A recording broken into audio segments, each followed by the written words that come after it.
Good morning সবাইকে। সবাই কেমন আছেন? আশা করি অনেক অনেক অনেক ভালো আছেন। সকাল কটা? 8টা হবে, 8:10 উঠেছি, কিন্তু আমরা প্রায় 6:30, তাই না?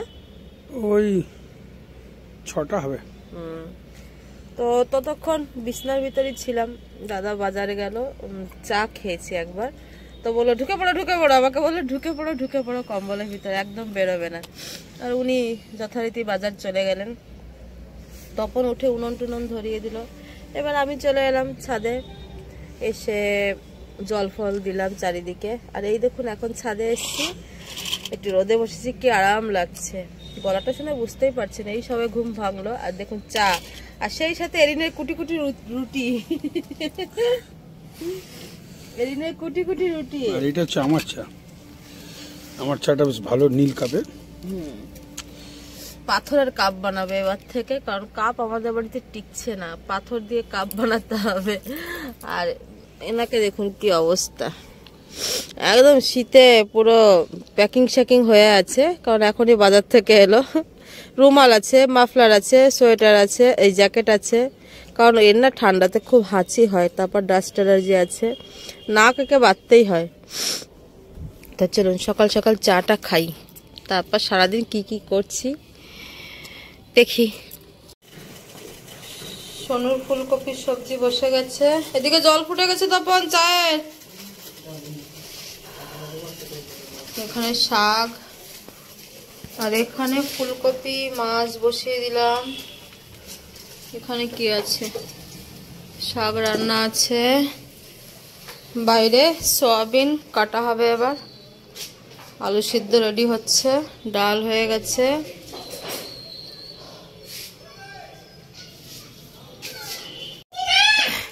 এগুলোকে দারচিনি নিয়ে এসছে না, বাঁশ নিয়ে এসছে না, কাঠি নিয়ে এসছে, ভগবান জানে এগুলো কোনো মানে হয়?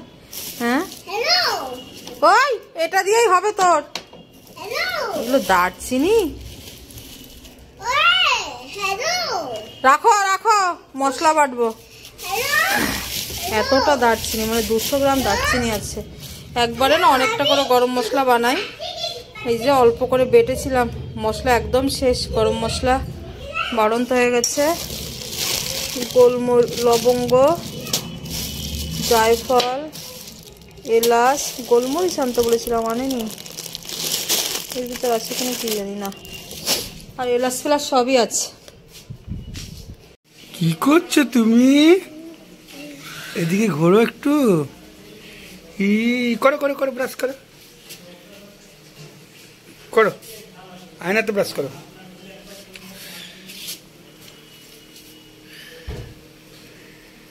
করো করো করো, ভালো করে ঘষো, একটু মিষ্টি করে হাসো।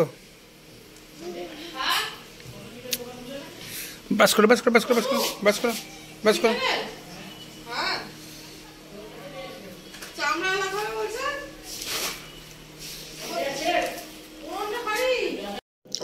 আমি এখানে পোস্ত বাটছি, আর আপনাদেরকে এমন একটা জিনিস দেখাবো না, দেখুন দাঁড়ান, এই দেখুন, দেখছেন এনাকে চিনছেন?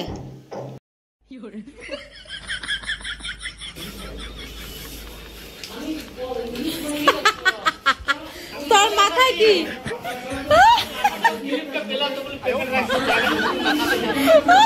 ক্লিপ রাখার জায়গা নেই বলে মাথায় লাগিয়ে নিয়েছে। তুই যদি এরকম মেয়েদের আরো কিছু জিনিসপত্র স্পেশাল পাস, তো সেগুলো কি পরে নিবি নাকি? ও তুই যদি মেয়েদের জামা কাপড়ও পাস, তুই কি সেটাও পরে নিবি? তখন আবার কি করে আমার জামা টামা প্যান্ট ট্যান্ট কোনো কিছু পেলে সেটা পরে নেয় গায়ে। যা অবস্থা হয়েছিল ঘরটা, এতক্ষণেই পরিষ্কার হলো। তো ভালো লাগছে বলুন তপনকে, বাচ্চাটাকে, মেয়েটাকে?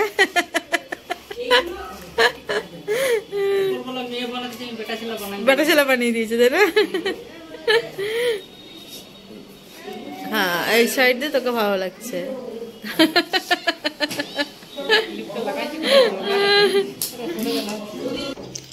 বাড়িতে একের পর এক নতুন নতুন জিনিস লাগছে, ওর আনন্দটাই অন্য লেভেলের।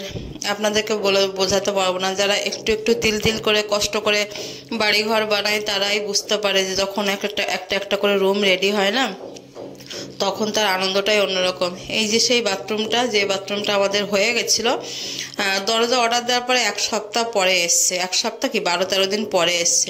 আমার সব মিস্ত্রিরা একটু দেরি করেই আসছে, কেন কি জানি, আমি অর্ডার দিই তারপরে অনেক দেরিতে আসে। এই রুমটা পরিষ্কার পরিচ্ছন্ন করে একটা খাট পেতে দিয়েছি, এখন দরজাগুলো লাগাবে। মিস্ত্রিরা চলে এসছে, বাচ্চা বাচ্চা 2টো মিস্ত্রি এসছে। তা চলুন কি দরজা নিয়ে এসছি সেটা তো অবশ্যই দেখাবো। আর এরিন আমার লিপস্টিক দিয়ে পুরো এই যে হারমোনিয়ামে লিখে গেছে। লিপস্টিক দিয়ে আমি ভাবছি হারমোনিয়ামের ডিজাইনটা এরকম কি করে হলো, আর এখন বুঝলাম এটা লিপস্টিক দিয়ে আমার লিপস্টিকটা পুরো শেষ করে দিল। ওকে কিছু দিতে হয় নাই, দেখুন তার প্রমাণ হচ্ছে এটাই যে লিপস্টিকের ঢাকনা। কিছু বলার নেই আমার আর। তো টাইলসও এসছে, আরো টাইলস মার্বেল আসবে। আচ্ছা, এই দিকেরটা কমপ্লিট হয়ে গেছে। হ্যাঁ, এখানে দরজাটা কালকে আসবে। এখানে আলমারি ফালমারিগুলো রেখেছি, একটা একটা করে রুম রেডি হচ্ছে।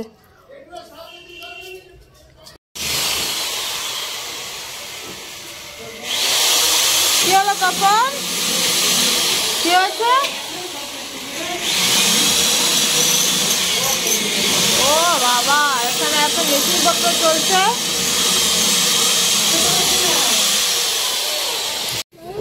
সন্ধ্যার সময় এরিন, দাদা, আমি 3 জনাই চলে যাচ্ছি মন্দির। অনেকদিন থেকে একটা পুজো দেবো দেবো করে দেওয়া হচ্ছে না। দাদার চোখের অপারেশন যখন হয়েছিল তখনই ভেবেছিলাম মন্দিরে পুজো দেবো, তো আর কিছুতেই যাওয়া হচ্ছে না। সেই মঙ্গলবার আমাদের না মনে থাকে না, তো কোনো মঙ্গলবার শনিবার আজকে দেখবো না, আজকে পুজো অবশ্যই দিয়ে আসবো। সেই সাথে আসার সময় কিছু বাজার টাজার করে নিয়ে এসেছি। বললাম না, একের পর এক নতুন নতুন জিনিস এসছে বাড়িতে, এর আনন্দটাই অন্যরকম। একটা চাদর নিয়েছি, দেখুন কি সুন্দর, এই পিঙ্ক কালারটা এত, মানে সেই দুধে আলতা যে পিঙ্কটা হয় না সেরকম, তার উপরে গোল্ডেন গোল্ডেন কাজ। বিশ্বাস করুন, আমি তো এই একটু লেটে ভিডিওটা দিচ্ছি, 2 বার কাচলাম কিন্তু কোনো রং ওঠে না। আর কত সস্তা বলুন তো, আমি যেহেতু হোলসেলে কিনি তাই রেটটা আমি বলেই দিচ্ছি। এটা 450 টাকা নিয়েছে। কিং সাইজের বেডশিট, 2টো পিলো কভার, আর কম্বলটা দেখছেন সেটাও অত্যন্ত সুন্দর। এই কম্বল আমাদের বাড়িতে 8 থেকে 9 খানা আছে, সিঙ্গেল বেডের, কিন্তু অনেক মোটা। একটা কম্বল গায়ে দিলে আর কিচ্ছু গায়ে দিতে হয় না, মানে অন্য কোনো কম্বল চাদর কিছু নিতে হয় না। এটার দাম কত হতে পারে বলবেন অবশ্যই, আমি বলে দিচ্ছি। এটাও হোলসেলে নেওয়া, আমাদের সমস্ত সব কিছু মানে কম্বল টম্বল এগুলো হোলসেলেই নিই। তো এই কম্বলটা অন্য জায়গায় নিলে মোটামুটি 1000-1200 টাকা পড়বে, আমি 800 টাকায় নিয়েছি। 800, 850 এরকম, হ্যাঁ 800 টাকায় নিয়েছি। তো কম্বল, এই কম্বল, সেম কম্বল আমাদের বাড়িতে 2টো আছে। তো কম্বলটা এত সুন্দর না, মানে যেমন প্রিন্ট তেমনি সুন্দর। তো চলুন আর কি কি মার্কেটিং করেছি সেটাও দেখাবো। বললাম না, ঘর থেকে বেরোলে এখন কিছু না কিছু কিনে নিয়েই ঘরে আসতে হচ্ছে। এটা হচ্ছে দাদার সেই কাঙ্ক্ষিত জিনিস, যেটার জন্য আমাকে বহুদিন থেকে মাথা খারাপ করে দিয়েছে, এই যে পুজোর মিষ্টিটা। আর একটা জিনিস আসবে, সেটাও অর্ডার দিয়ে এসেছি, সেটা আনা হয়নি। এই দেখুন, যে জিনিসটা দেখলে আমার ভয়ে অবস্থা খারাপ হয়ে যায়, কারণ দাদার একবার খুব অঘটন ঘটেছিল, এটাতে আঙ্গুলের মাথাটা উড়েই গেছিল, সেলাই পড়েছিল। তো এই যে সেই জিনিসটা যেটা লাগবেই, কারণ হ্যাঁ পাথরের কাজ হচ্ছে, পাথরে মোল্ডিং করতে এই জিনিসটা লাগবে, গ্রাইন্ডার মেশিন। আমার ভীষণ ভয় লাগে, দাদা যখন চালায় না আমার ভিতরটা একদম শুকিয়ে যায়, মানে আমি জানি না এত ভয় পাই কেন। জিনিসটা ওরকমই খারাপ, খুব একটা ভালো জিনিস আমার মনে হয় না, খুব ডেঞ্জারাস। তো যা হোক, এরিন কিন্তু মিষ্টি ফিষ্টি নিয়ে বসে গেছে। আর এত ভারী মেশিনটা, আগেও একটা মেশিন ছিল, সেটা আমার ভাসুরের ছিল, সেটা নিয়ে গেছে। তো আমরা একটা নতুন নিয়ে নিলাম। সবসময় নিজেদের বাড়িতে টুকটাক মেশিন কিন্তু লাগে। তো যা হোক, এই কাজের সূত্রে এগুলো কেনা হয়ে যাচ্ছে, ভবিষ্যতে লাগবে। আর একটা জিনিস আসবে, আর এটা হচ্ছে কিসের লাড্ডু বলুন তো? বেসনের লাড্ডু, খুবই টেস্টি, ঝুরঝুরা কিন্তু খুবই টেস্টি, ঘিয়ে বানানো। তো যা হোক, এই দাদা এই জিনিসটা পেয়ে খুবই খুশি হয়েছে। জানি না এত খুশি কেন হয় এই জিনিসটা দেখলে।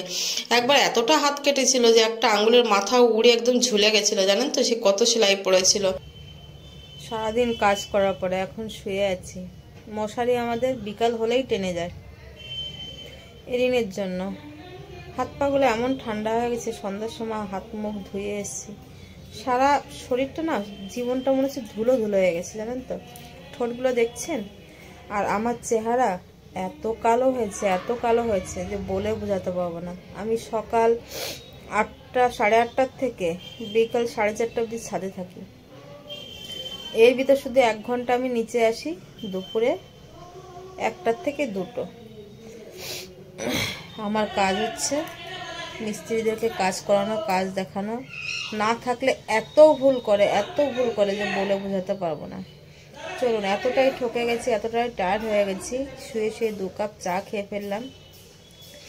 আর প্রত্যেকদিনই ছাদে থেকে থেকে যে হাওয়া কুয়াশা, এটার জন্য ঠান্ডা লেগে যাচ্ছে। যতই বোরোলিন রাখছি, ঠোঁটের আর কিছু হচ্ছে না। ভাবছি পুরো বোরোলিনটাই লাগিয়ে নেব। আমি যেমন কালো হয়েছি, দাদাও তেমনি কালো হয়েছে, তেমনি এরিন, 3 জনাই। এরিন তো ধুলো কাকে বলে, এরিনকে দেখে আমি বুঝে গেছি যে গ্রামের বাচ্চারা যেমন করতো, আমরা যেমন করতাম, তেমনি এরিনের অবস্থা। সারাদিন 4বার 5বার করে পরিষ্কার করেও তার ধুলো যাচ্ছে না। তার চুলে আজকে এমন জ্বর ধরেছিল বলার না। তো চলুন, সারাদিন সাথে থাকার জন্য অনেক অনেক ধন্যবাদ। আশা করি আমাদের ভিডিওগুলো একটু হলেও ভালো লাগবে, হয়তো আপনাদের নাও লাগতে পারে। আমি বলছি না আমি খুব ভালো ভিডিও করি, তবে চেষ্টা করছি। এত কাজের মাঝখানে কালকের থেকে 4 ধরনের মিস্ত্রি লাগবে বাড়িতে। মনে হচ্ছে বিয়ে বাড়ি, জানেন তো। মনে হচ্ছে সামনে কোনো একটা উৎসব আছে। খুব আনন্দও লাগছে যে এত কষ্ট করে আমি একটু একটু করে তিল তিল করে আমার এই বাড়িটাকে আমি করতে পারছি। হ্যাঁ, আবার টেনশনও হচ্ছে যে কতটা পারবো জানি না। আপনারা শুধু একটু মন থেকে আমাদের জন্য আশীর্বাদ করবেন, আর একটু ভালোবাসা দিয়ে পাশে থাকবেন। একটাই রিকোয়েস্ট করি, সবাই একটু আমাদের ভিডিওগুলোতে লাইক কমেন্ট একটু শেয়ার করে দেবেন, এভাবেই পাশে থাকবেন। চলুন, সবাই ভালো থাকবেন, সুস্থ থাকবেন, টাটা, বাই।